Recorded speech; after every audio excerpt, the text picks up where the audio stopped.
www.potonapoto www.potonapoto. Les secrets de la réussite de vos événements, Lovelyz.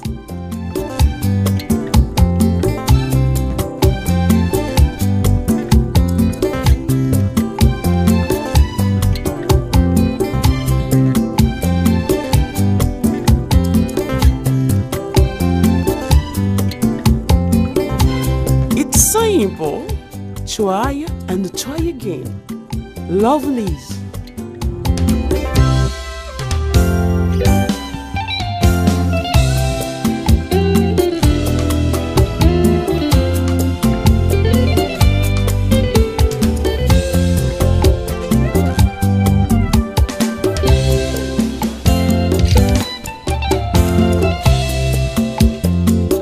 Lovelyz événementiel, c'est l'excellence à votre service.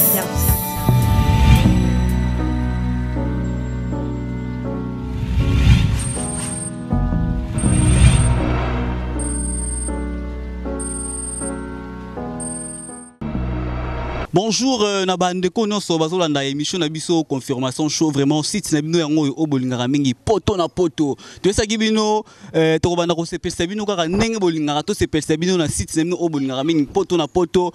Ba fidèle téléspectateur Nabiso nyonso ya Paris. Donc site Nabino yango bozala donc bozala content na site poto na poto. Vraiment lelo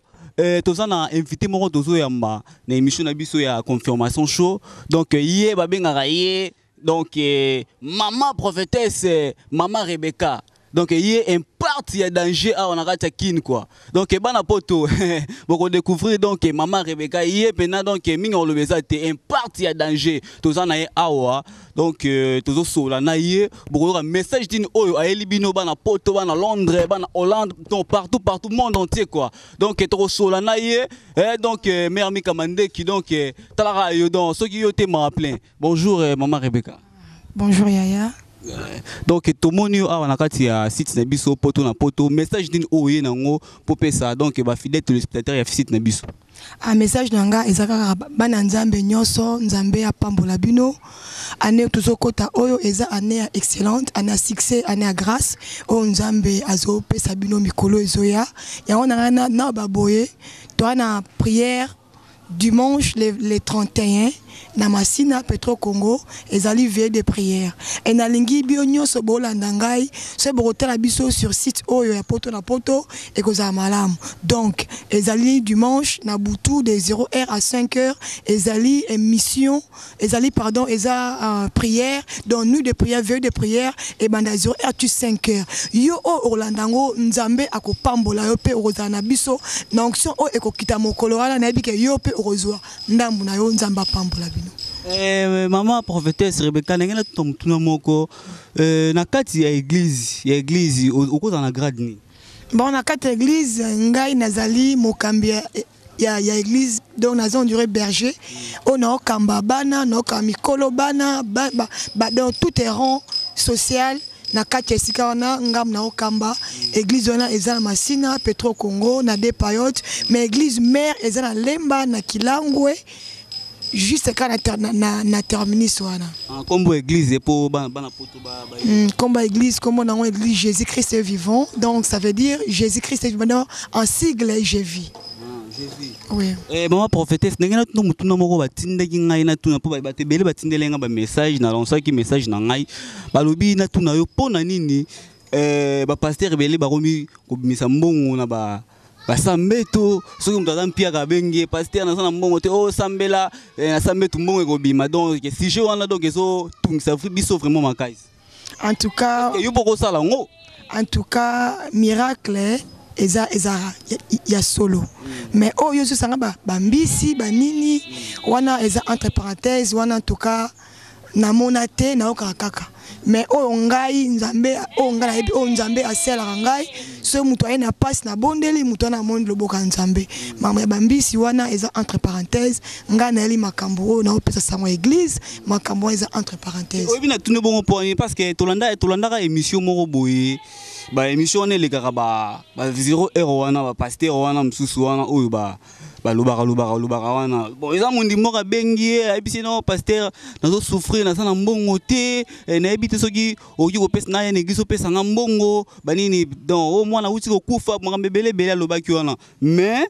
pasteur wana uti alobi ote sambela au moins na mbongo na sambetu na yo mutu wana pa sambeli boya oh te pasteur na moni mbongo est-ce qu'il y a un miracle nzambe ou bien un miracle donc ya mokili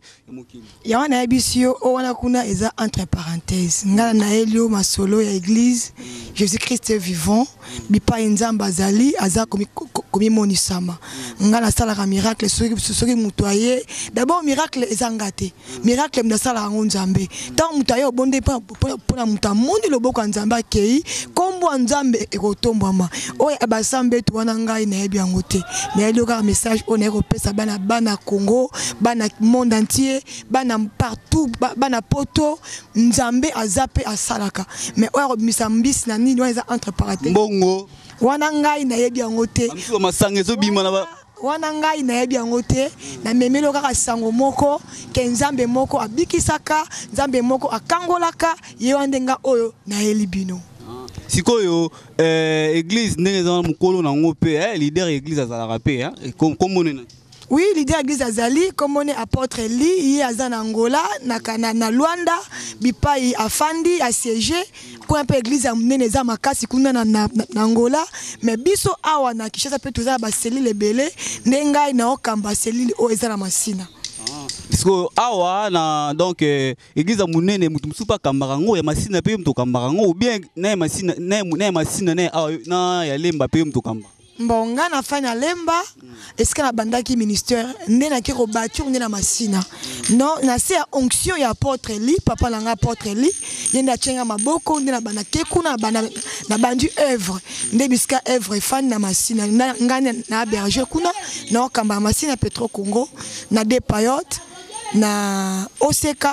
soit avenue 60 des places Nazal numéro 60 église wana siko ya masina nyozo kambango bongo nzambe pa ko sungo tikali na tikali ya yo te kotika yanga c'est trop dur ezali communauté donc ezali je vis dans la carte je vis eza baselil eza ebele donc toza na se onction ya papa na biso apôtre Limwaka ndeyende achenga kuna place nazo kamba donc ekokoma yanga ite eza uengete oyo olamuki na tongo boito ma musique nani ya nde lelo koma na tongo la muki boke osala bord na yo ne ba kongole ba loba non wana ezali papa tienga maboko nde nazo kamba place wana po to yebi lelo to mona donc ba pasteur ebele ba bime belé na Congo donc ba pasteur ebele pena ba bimi o mona pasteur moko boya kota kinenga mabondeli banina ayebi ko teya ayebi ko koma ayebi ko tanga ba ayebi ko s'exprimer bien en français pas a fongo l'église ya yemoko bon na nenga na tuna nenga mabete na tuna na ndenge ki ayepo to mona lelo église ebele komi ba nini yo boye si ya mona tuni obongo yo meka ko expliquer so pona nini ba église komi ebele na Congo en plus l'église le kuta pe komi ebele na Congo. En tout cas, question tuningai eza bien mais eza pe munene mais lo omona na ebisayo appel à Nzambe ezalaka uta ko botama moni muta botami na eloko Nzambe bamsu baye barate bamisus pe baye baka bamsu baola mukana tongo abandi ministère abandi ko sala sans que bache mafuta wana eza bango mengai Nzambe azwingai musika alokotinga musika ndenge azomema ngai wana ya bango nga natalaka o Nzambe azobisa ngai o Nzambe azongana sala nde yango nga na salaka bete lepsino lisolo ndenge obandaka ko prier ti ndenge okomi pe oteya banini po bana poto pe bayeba bapel pe ko sala mande za en tout cas Nzambe azunga musika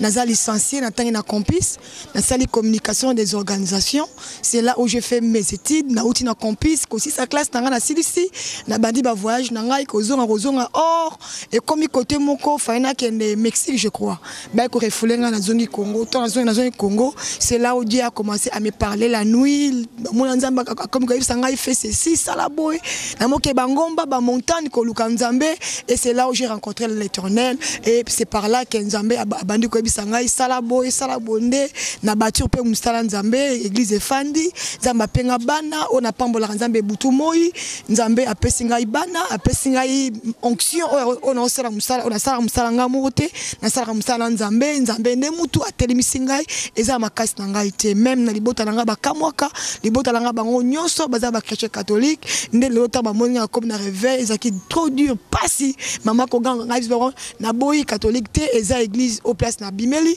mais nzambe abenga na makamu susu ndo moninga lelo na komi ko sala musala o na osala lelo nde nzambe apambola bi maman prophétesse Rebecca nenot no mutuna moko est-ce que ngai soki na samba na église na yo na samba na église na yo bon na longwe na kene église musu babengisaki ngai na kende kaka ya prière banini est-ce que eza mabe to yo komona mabe ou bien ndenge te na mona mabe pona nini ezaka kombo moka kombo nzambe soke kuna osepeli otikali olingi pofande pana ngai ngana force ra bandimité yo moko tango ya omoni makambo esa makate église nde esika yo rofanda pe osepeke no awa ya solo gloire nzambe ezali awa prince nzambe ezali ngana force raté na yebi nzambe ndenge asalaka bandimba za bisote baza ya nzambe donc tango nzamba pesi yo bango yeba kokamba opa kokenda ke opa otikala en tout cas wala na force raté et pour les autres comme nous mona église ebele awa na République démocratique du Congo donc si on s'amène dans l'église mon quelque part pasteur oyebisao awa bandroté ya boke na église mususu après awa parce que elo kembuyanga yango te wana passer accompagner masolo te bandim d'abord baza nzambe so nzamba pesi bango baye o pa otika o pa okenda kei yo oza na droite oyebisa mwana nzambe ke awa kaka awa raté eza bongo te d'abord so mutu aza na onction aza mafuta awa luka bandimite awa luka bango te bango moko bakoya bakoya ponza mesora a wendre yo a pakoli yo obenga mondimi ebele bakomo ki bakomo otambola okota na bandako batu azoluka bandimi ote nzamba revela kingai yo osala mutu munene ebele bakomo okende poto okosala boye makambe bele non soyons réalistes devant nzambe eza d'abord sur que na kokosa wana wasusu musalité mutu nzambe faut azala honnête soki nzamba pesa bandimi wana kamba bango bakokende so moni bango kuna peka ezaka message kaka moko ezata non faut forcer bango benga bango en tout cas devant Dieu devant bana nzambe na sala yango te na kendaka te oya roya aye o benga nga o mo boka nzambe gloire nzambe musala o d'abord eza musala nzambe okimela ngombangu pourquoi okende wapi okokota na bisika bakota raté pona ba ampla bandimi nga en tout cas na wela te nzambe moko ayebi ndenga tambola na ngai o na ngana bisa ba nzambe ngo wala il faut pesa ce programme ya ba prière ou ce programme o boyambaka po ezana bana poto pe ba msuba ya kine belé awa bientôt pe ba bandoya donc tellement ba kolanda ngo site na biso poto na poto ilanda maka trop ba ko bandoya pe na église makambe belé na pe bino programme na biso ezali qui te zara lundi na jeudi wana na masina Petro Congo na des périodes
Kiti na se na ngambu ya Petro Congo so komi wana otuni avenue Oseka numéro 60 c'est là où site ezali, place l'émission ezali. So combien de tourner église à Maman Rebecca, en tout cas, kuna nyon sonaza koni, bat baye bingai, et zala moi mon question retourne bord memo tu est-ce que église ezali na venu Oseka au combien la bon na lemba terminus, tous en avenue Kilangwe juste na rond-point wana, so komika wana Kilangwe 60 je crois. Et si ka église pezali wana eza église mère ya Kishasa a bonga na zala masina biskanga na zo kamba église Nzambe apambola bino. Merci Maman Rebecca. Donc comme na biso na suka ya émission na biso confirmation show na site na biso poto na poto vraiment au pesa numéro de téléphone au pesa fait donc ba programme nyonso o ya yo donc ba rozoyo ndenge nini na place pe bon ezara pe mabete ya place au fan na pe mdoko ya pe ayo visiter yo bezala bon ngai numéro na nga téléphone ezali 085 44 3 77 50 na bandeli 085 44 3 77 50 wande numéro na ngai ya téléphone wa soko beninga ozunga na bandeli susu 085 44 3 77 50 wande numéro na ngai. Message nini o repesa na bana poto na sisi na noté avenue na biso ya place na Fandi na Kilangwe na za mona lemba Kilangwe numéro 118 bis wana lemba terminus place na Fandi. Bon message na repesa na bana poto naza ndeko na bino naza mopona mo Nzambe apesi bino lelo eloko o eza kati na ngai eza eloko na zio yango na nga moko te mutapenga ngo Nzambe o nyonso azolanda ngai Nzambe apambola ye o nyonso akoka ngai Nzambe apambola ye po eza ngai tem na oloba eza molimo wa Nzambe o Nzambe atie kati na ngande ezoloba na kati na ngai Nzambe apambola bino alingi pe na baboye ve ezali le 31 bolanda ve wana eza kitoko makasi Nzambe akosala po Nzambe asaki ngai notre côté eza année excellence donc na yebi ke ngolo Nzambe kozana ba oyo ba message oyo ba kozana carte excellence na lingi mutu nyonso azwa par nae na les 31 Nzambe apambola biso. Merci Maman Rebecca. Donc je pense que de na suka bana poto ba kolanda yo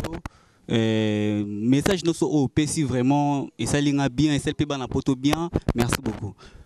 Merci na bandeko nyonso